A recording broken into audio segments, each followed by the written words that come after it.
नमस्कार, hello friends. नमस्कार माझ्या बालमित्रांनो. आज आपण एका खूप मोठ्या आणि मजेच्या प्रवासाला निघालो आहोत. आज आपण घराबाहेर पडलो आहोत आणि कुठे आहोत माहिती आहे का?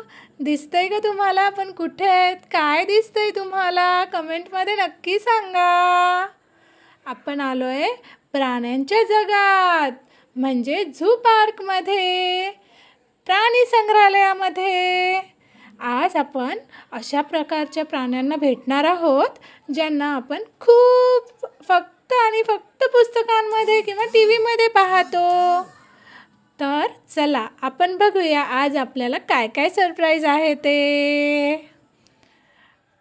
आता आपण भेटूया अस्वलाला पहिल्यांदा.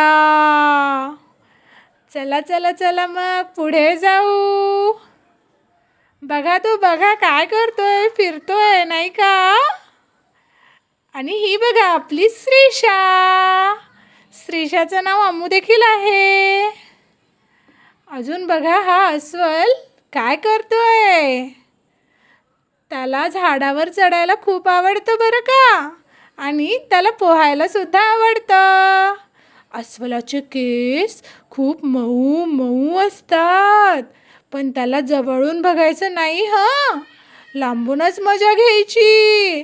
नाही तर अरे बापरे, भीतीच वाटते मला.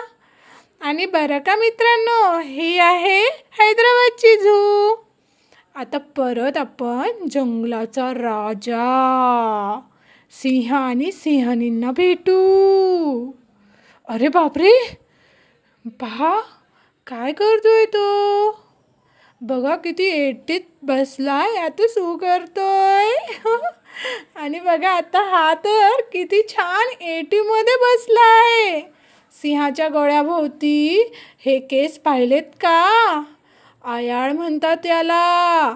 ज्या मोठ्या मोठ्या आयाळ असतात त्या सिंहाला खूप शक्तिशाली समजलं जातं. आणि त्याच्या बाजूला बघा तो कुठे चाललाय, ती आहे सिंहणी. तुम्हाला माहिती आहे का मित्रांनो, जंगलात शिकार करायचं मुख्य काम सिंहणीच करते, आणि सिंह राजा मात्र ऐटीमध्ये कुटुंबाचं रक्षण करतो. हे दोघेही जितकी शांत वाटतात ना, तेवढी शांत नसतात. जेव्हा सिंह डरकाळी फोडतो ना, तेव्हा त्याचा आवाज 5 ते 8 किलोमीटर दूरपर्यंत ऐकू जातो. किती शक्तिशाली आहे आपला हा राजा. पहा तो कसा करतोय. अरे बापरे, मला तर भीतीच वाटते. तुम्हाला वाटते का भीती? अरे बापरे, अजूनही तो तसाच करतोय. हे त्याचं घर आहे.